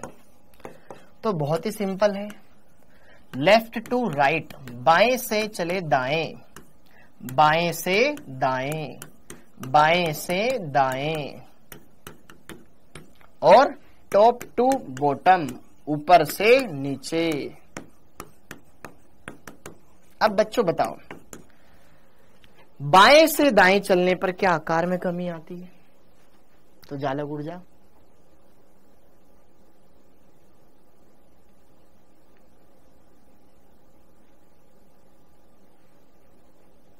बढ़ती है। Very good. Left to right चलने पर बेटा लेटिस एनर्जी बढ़ती जाती है। ठीक है, ओके। क्योंकि आयनिक क्योंकि बहुत ही कम बनते हैं ना, इसलिए। तो अगर अपन देखो पहले वर्ग पर आवेश +1, दूसरे वालों पे +2 और 13वां वाले पे +3, तो धनावेश बढ़ता जा रहा है, तो जालक ऊर्जा बढ़ती है। ऊपर से नीचे आएंगे तो आकार बढ़ता जाता है, जालक ऊर्जा घटती जाती है। ठीक है, ऊपर से नीचे आने पर लेटिस एनर्जी घटती जाती है। तो ये बात भी आप नोट डाउन कर ले, काम आएगी आपके बहुत अच्छे से, काम आएगी बहुत अच्छे से, काम आएगी बहुत ही अच्छे तरीके से। वेरी गुड बेटा। ठीक है, लेटिस एनर्जी इंक्रीज होगी, लेफ्ट टू राइट चलने पर, टॉप टू बॉटम चलने पर डिक्रीज होगी। तो जालक ऊर्जा भी हमारा क्लियर हो गया। ओके सर, ऑक्सीजन का आकार बड़ा नहीं होगा? अरे बेटा उससे ही बड़ा राज क्लोरीन, क्लोरीन आवर्ती, कोश ही बदल गया ना, कोश ही बदल गया, अगले कोश का है, उस पर भी तो ऋणावेश है, तो और बड़ा हो जाएगा। हाँ जी, अब जालक ऊर्जा क्या होती है वो समझ लिया, जालक ऊर्जा कौन से कारकों पे डिपेंड करती है वो समझ लिया। जालक ऊर्जा सर ई वाला क्वेश्चन रोंग है, एल्यूमिनियम का आकार बड़ा होगा गैलियम से। बिल्कुल बेटा, एल्यूमिनियम तो बड़ा साइज का होता है। शबाना जी, आपको मैंने संक्रमण संकुचन पढ़ाया था, उस संक्रमण संकुचन में साफ साफ बताया गया था, एनसीईआरटी में साफ साफ लिखा हुआ है कि गैलियम का आकार एल्यूमिनियम से छोटा होता है। ये तो पहले ही छोटा है, इस पे +3 आवेश लगाया, इससे +3 आवेश आ गया, तो ये तो और छोटा हो गया। क्लियर हो गया? ओके, तो अब जरा देखो ध्यान से, हाँ बड़ा है क्लोरीन। अब जरा देखो ध्यान से यहां पर आगे, अब आगे तो हमने ये समझ लिया। अब जरा देखो ध्यान से यहां पर अगला कॉन्सेप्ट हम पढ़ेंगे, बोर्न हेबर चक्र, बोर्न हेबर चक्र, बोर्न हेबर साइकिल।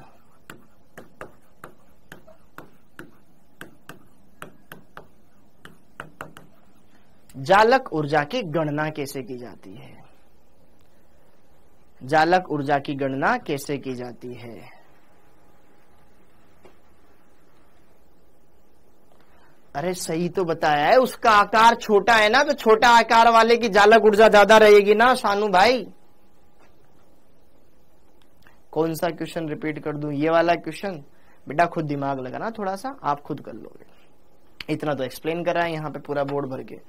अब जरा देखो ध्यान से, बोर्न हेबर चक्र। अब यहां पे जरा देखो ध्यान से, थोड़ा देर में आपके कमेंट रोकूंगा और आगे थोड़ा सा यहां पर कंसिस्टेंसी के साथ चीजों को समझाऊंगा तो समझ में आएगी। बोर्न हेबर चक्र, जरा देखो ध्यान से, बोर्न हेबर चक्र क्या है? बोर्न हेबर वैज्ञानिकों के नाम है। इन्होंने क्या किया, इसकी मदद से बेटा हम जालक ऊर्जा की गणना कर सकते हैं। जालक ऊर्जा की गणना,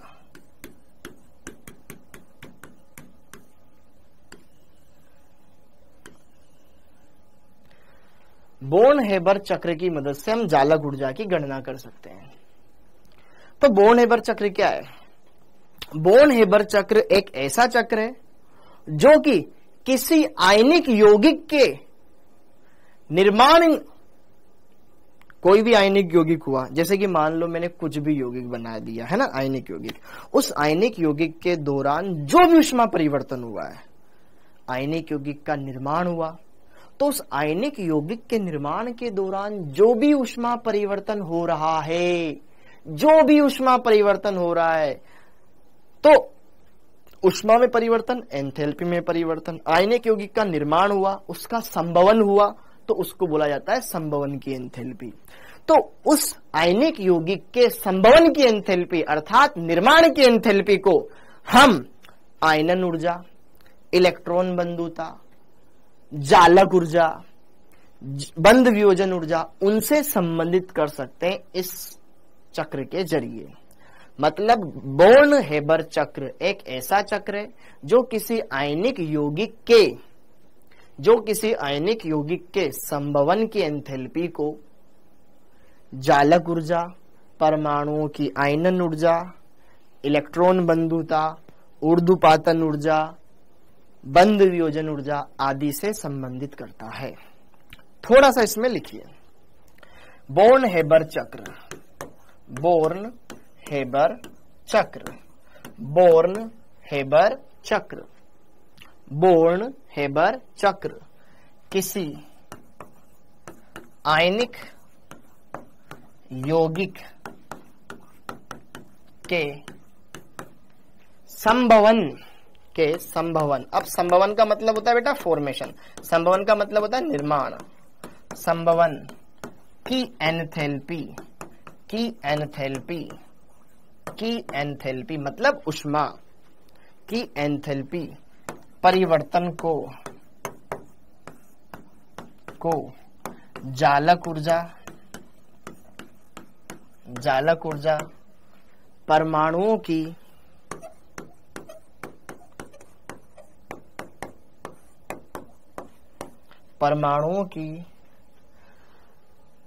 आयनन ऊर्जा, इलेक्ट्रॉन बंधुता, और इसके अलावा इलेक्ट्रॉन बंधुता के अलावा क्या आता है, ऊर्ध्वपातन ऊर्जा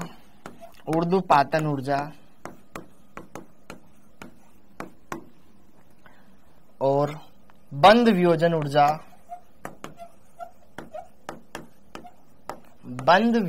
ऊर्जा आदि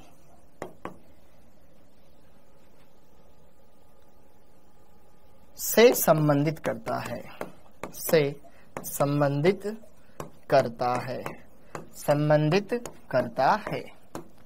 ओके, जरा देखो ध्यान से कैसे। अब यहां पर मैं आपको बताता हूं कैसे। हाँ जी, संबंधित करता है। हाँ जी, संबंधित करता है। टेस्ट में क्या आएगा भाई, बता चुका हूं ना, बार बार थोड़ी ना बताऊंगा टेस्ट में क्या आएगा। अरे अभी समझ में आएगा, इसीलिए मैंने तुरंत लिखवा दिया। मैंने ये भी पूछेंगे क्या है, पहले लिखवा दो इनको चुपचाप। जरा देखो ध्यान से, बोर्न हेबर चक्र क्या होता है, एक ऐसा चक्र।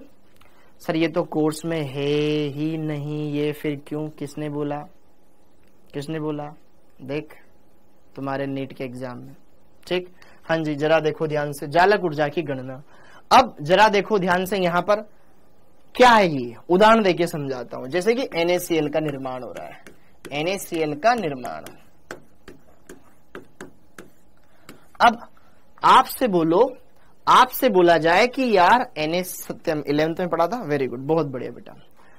संभवन मतलब कोष्टक में क्या लिखा हुआ है, संभवन का मतलब क्या लिखा हुआ है कोष्टक में, निर्माण। संभवन का मतलब होता है निर्माण। कैसे कैसे बच्चों, तुम्हारे लिए पहले से लिख दिया, फिर भी पूछ रहे संभवन का मतलब क्या होता है। अरे सब्र नहीं है जिंदगी में, थोड़ा सब्र रखा करो ना भाई, बिल्कुल ही अंगारों पे नाच रहे हो। ठीक है, हाँ जी, NaCl का निर्माण।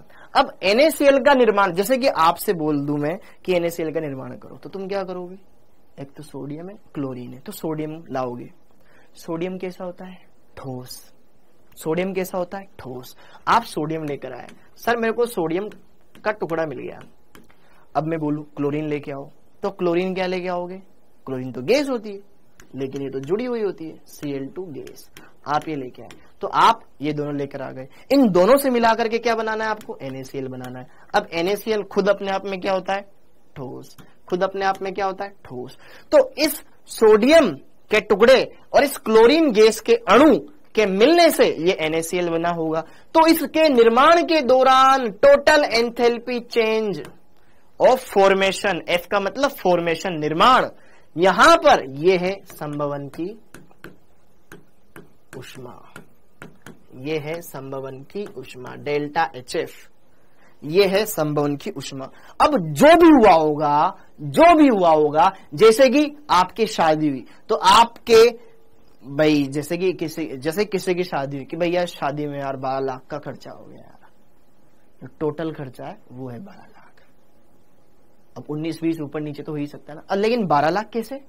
कि यार 5 लाख तो इसमें लग गया, 5 लाख गहने बनाने लग गया, 5 लाख खाना वाने में, ऐसे पैसे लग गए। तो ये तो कुल ऊष्मा है। अब हर एक खर्चा बताना पड़ेगा ना। तो जरा देखो ध्यान से, सोडियम ठोस अवस्था में है, सोडियम ठोस अवस्था में, तो ठोस से इसको गैस में कन्वर्ट करना पड़ेगा, क्योंकि सोडियम गैसीय अवस्था में ही तो इलेक्ट्रॉन त्यागेगा लल्ला। तो इसको सोडियम ठोस को सोडियम गैस में ले जाना पड़ेगा। तो यहां पे ऊष्मा लगेगी कि नहीं लगेगी? यहां पे ऊष्मा लगेगा कि नहीं लगेगा? लगेगी कि नहीं लगेगी? लगेगी। तो यहां से ठोस से गैस में कन्वर्जन ऊर्ध्वपातन कहलाता है। तो ऊर्ध्वपातन के लिए इस्तेमाल ऊर्जा, ऊर्ध्वपातन ऊर्जा, तो डेल्टा H ऊर्ध्वपातन, ऊर्ध्वपातन, समझ में आया? तो ऊर्ध्वपातन की एंथैल्पी यहां ये हमें देनी पड़ी, ओके। तो सोडियम गैस में आ गया।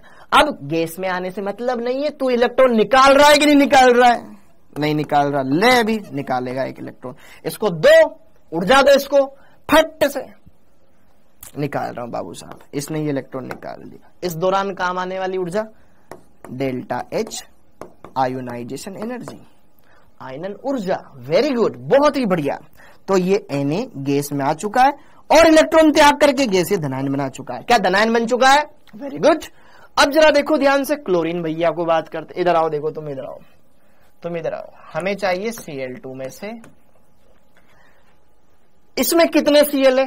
2 Cl है। यहां इसमें कितने Cl है? 1। इसमें कितने? 2। पहली बात तो देखो, तुम ऑलरेडी गैस में हो, तो हमें गैस में कन्वर्ट करने के लिए तुम्हें ऊर्जा देनी नहीं पड़ेगी, लेकिन हमको तो एक क्लोरीन चाहिए। तो हमें क्या क्लोरीन क्लोरीन के बीच का बॉन्ड तोड़ना पड़ेगा। बॉन्ड तोड़ने के लिए आवश्यक ऊर्जा बॉन्ड डिसोसिएशन एनर्जी।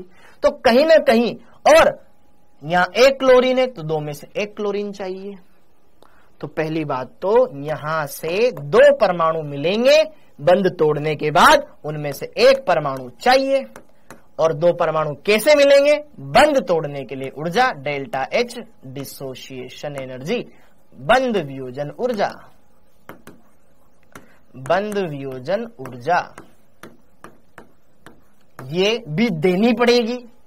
तब जाकर के 2 में से हमको 1 क्लोरीन मिल गया, जो कि सीधा सीधा गैसीय अवस्था में था। अब अब हम इलेक्ट्रॉन ग्रहण कर सकते हैं इसका। ये इलेक्ट्रॉन त्यागा, इसने वो इलेक्ट्रॉन ग्रहण किया और क्लोरीन ऋणायन बना लिया। तो अब यहां पर जब कोई उदासीन गैस से परमाणु इलेक्ट्रॉन ग्रहण करता है तो निकलने वाली ऊर्जा को क्या कहा जाता है? EA, इलेक्ट्रॉन एफिनिटी, इलेक्ट्रॉन बंधुता। तो ये धनायन बन गया, ये ऋणायन बन गया। क्या धनायन अकेला रहेगा? क्या ऋणायन अकेला रहेगा? नहीं, इनको तो मिलना है, बेचैन है। क्लियर है? ओके, इस धनायन को इस ऋणायन से मिलना पड़ेगा, तभी तो NaCl ठोस बनेगा। तो जब 1 मोल धनायन 1 मोल ऋणायन के साथ मिलेगा तो कौन सी ऊर्जा निकलेगी? तो कौन सी ऊर्जा निकलेगी? तो कौन सी ऊर्जा निकलेगी? Lattice energy. जब यह धनायन इस ऋणायन के साथ मिलेगा और इस कंपाउंड में जाएगा तो यहां पर ये धनायन जब इस ऋणायन के साथ मिलेगा तो यहां पे एक ऊर्जा निकलेगी, उस निकलने वाली ऊर्जा को बोलते हैं लैटिस एनर्जी। तो भैया टोटल इतना खर्चा हुआ, कुछ यहां पे हमें देना पड़ा, यहाँ पे भी देना पड़ा, यहाँ पे भी देना पड़ा, यहाँ उल्टे हमारे पैसे उन्होंने माफ कर दिए। एलवाई जी ने बढ़िया थे यार, अकेले रख लो यार, आप तो घर के आदमी हो। यहाँ ऊर्जा निकल गई, यहाँ ऊर्जा निकल गई, टोटल ऊर्जा इतनी। तो जरा देखो ध्यान से, तो डेल्टा एच एफ NaCl की संभवन की जो कुल ऊर्जा है वो सब प्रकार की ऊर्जाओं का योग रहेगी। सबसे पहले डेल्टा एच ऊर्ध्वपातन चिन्ह, क्वेश्चन में बेटा चिन्ह दिया जाएगा, आपको टेंशन नहीं है, ऊर्ध्वपातन ऊर्जा प्लस फिर यहां पर, अच्छा सुनो देखो ध्यान से, 1/2 क्यों किया, क्योंकि 2 में से 1 क्लोरीन चाहिए ना पगले। हाँ जी, ये तो NaCl के लिए था, हर एक परमाणु के, हर एक अणु के लिए अलग अलग होगा, दिमाग लगाना पड़ेगा। जैसे कि मैग्नीशियम होता तो वो तो 2 इलेक्ट्रॉन लेता है। अगर यहां पे बेटा मैग्नीशियम होता तो मैग्नीशियम के बाह्यतम कोश में 2,8,2 बाह्य कोश में 2 इलेक्ट्रॉन होते मैग्नीशियम के, तो इससे 2 इलेक्ट्रॉन निकलवाने पड़ेंगे। मैग्नीशियम होता तो 2 बार ऊर्जा देनी पड़ती। IE1 पहला इलेक्ट्रॉन निकाला, IE2 पहला इलेक्ट्रॉन निकाल के प्लस में 1 में चला गया, फिर वो 1 बार ऊर्जा और, तो इसको नहीं मान रहा है, Mg2 प्लस में गया। हाँ या ना? तो आपको ठंडे दिमाग से सोचना है, अणु क्या दे रखा है, कुछ भी दिया जा सकता है पेपर में, कुछ भी दिया जा सकता है। सर आपने तो ये पढ़ाया था, पेपर में ये आ गया, तो मैं बोल रहा हूं खुद, आपको अणु देख करके काम करना है। समझ में आ गया? इसकी जगह NaCl की जगह MgCl2 ले लेते तो हमको तो दोनों के दोनों क्लोरीन चाहिए थे, तो यहां पर 1/2 नहीं लगाना पड़ता, दोनों के दोनों क्लोरीन चाहिए MgCl2 में, तो बस केवल तोड़ना था 1/2 नहीं करते, तोड़ना था 1/2 नहीं करते। डिपेंड करता है कि आपको बनाना क्या है। मुझे मैग्नीशियम आयन चाहिए, बन जाएगा भैया, सोडियम मैग्नीशियम गैसीय परमाणु बनाया, फिर 2 बार ऊर्जा दी, ये मैग्नीशियम + 2 आयन बन गया। ठीक है, अब क्लोरीन 2 क्लोरीन है, उसमें भी 2 ही है, दोनों के दोनों चाहिए, मतलब बंद तोड़ दो, 1/2 मत करो उसका, बंद तोड़ दो, 1/2 मत करो, तो खट डेल्टा एच डिसोसिएशन ये हो गया। फिर इलेक्ट्रॉनों को ऊर्जा दे दो, खत्म बात, तो यहां पे आ जाएंगे। ठीक है, 2 Cl दोनों के लिए ऊर्जा को जोड़ना पड़ेगा ना, 2 बेटे हैं, दोनों की शादी होगी ना, हाँ या ना? एक की करवाएगा क्या? क्लियर? ओके, खट से बन जाएगा, फिर यहाँ पे आ गई कहानी। तो जरा देखो ध्यान से, हर एक बात को आपको क्लियर, कुछ समझ नहीं आया थोड़ा दिमाग लगाएगा तो आ जाएगा बेटा। हाँ जी, तो डेल्टा एच ऊर्ध्वपातन हो गया, प्लस डेल्टा एच आयनन ऊर्जा ये देनी पड़ती है, प्लस 1/2 डेल्टा एच बंद वियोजन ऊर्जा, बंद वियोजन ऊर्जा ये देनी पड़ती है। EA निकलती है, क्वेश्चन में ऑलरेडी चिन्ह माइनस के साथ दिया जाएगा, बस तुम्हें रखना है। LE लेटिस एनर्जी निकलती है, क्वेश्चन में माइनस के साथ दिया जाएगा। ठीक है, ओके, तो ये हमारे पास एक यहां पर ये आ गया। इसकी मदद से बेटा अगर सब कुछ समझ में आ जाएगा, तमन्ना किसकी करोगे? केमिस्ट्री सबसे टफ लगता है। अरे नहीं यार बेटा, मेरे नाम में ही केमिस्ट्री ना,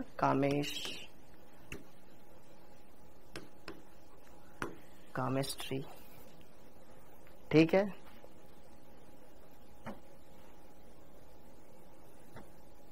ठीक है, हाँ जी, कहाँ है केमिस्ट्री? ठीक है, ओके, तो यार आप सब बच्चे बढ़िया से पढ़ो, इजी है भाई, इजी है, केमिस्ट्री आसान है, बस तुम्हारे दिमाग की बत्ती एकदम लुल हो जाती है, इसमें चलती ही नहीं है, पता नहीं क्यों। ठीक है, ओके, केमिस्ट्री आसान है बेटा, ऐसा मुश्किल नहीं है, इतनी मुश्किल नहीं है भाई। अभी मंगल ग्रह पे मंगलयान भेजा तो वहां फिजिक्स लगी, अब वहां ढूंढेगा केमिस्ट्री लगेगी, हाँ है ना? साइंस के बिना सब कुछ अधूरा है। मंगलयान पे लग गया, फिजिक्स लगा करके चला गया वो, अब तो वहां केमिस्ट्री लगानी पड़ेगी उसको कि कौन से मिनरल है, कौन से खनिज तत्व हैं, यहाँ पे बर्फ है कि क्या है, पता तो लगाएगा, केमिस्ट्री तो काम आएगी वहां पे, बताना क्या काम आएगी, समझ में आया? ठीक है, तो आई होप आपको ये समझ में आ गया होगा। यहां पर आपको ये पता हो, ये पता हो, ये पता हो, ये पता हो, ये पता हो, तो आप जालक ऊर्जा ज्ञात कर सकते हो। अगले लेक्चर में इस पे क्वेश्चन कर लेंगे ताकि आपका ये टॉपिक क्लियर हो जाएगा, बढ़िया से कॉन्सेप्ट क्लियर हो जाएगा। तो जो बच्चे पढ़ लिए हैं बढ़िया से, अच्छे से अगली क्लास में रिवाइज करके आए, इसके क्वेश्चन करेंगे। फिर नेक्स्ट टॉपिक होगा बेटा आपका, नेक्स्ट टॉपिक होगा आपका वियोजन जल योजन ऊर्जा, जल योजन ऊर्जा, जल योजन ऊर्जा, ये नेक्स्ट टॉपिक होएगा। और साथ के साथ बच्चों मैं आपको ये बता दूं कि यार कुछ बच्चे बोल रहे थे, अभी एक बच्चा बोल रहा था कि सर आप क्वेश्चन डिस्कस कर लिया करो। ठीक है, तो अब अपन क्या करेंगे, कुछ टाइम कभी कभी ऐसा करेंगे कि क्वेश्चन डिस्कशन का भी रख लेंगे, क्योंकि वो भी जरूरी है, कर लेंगे।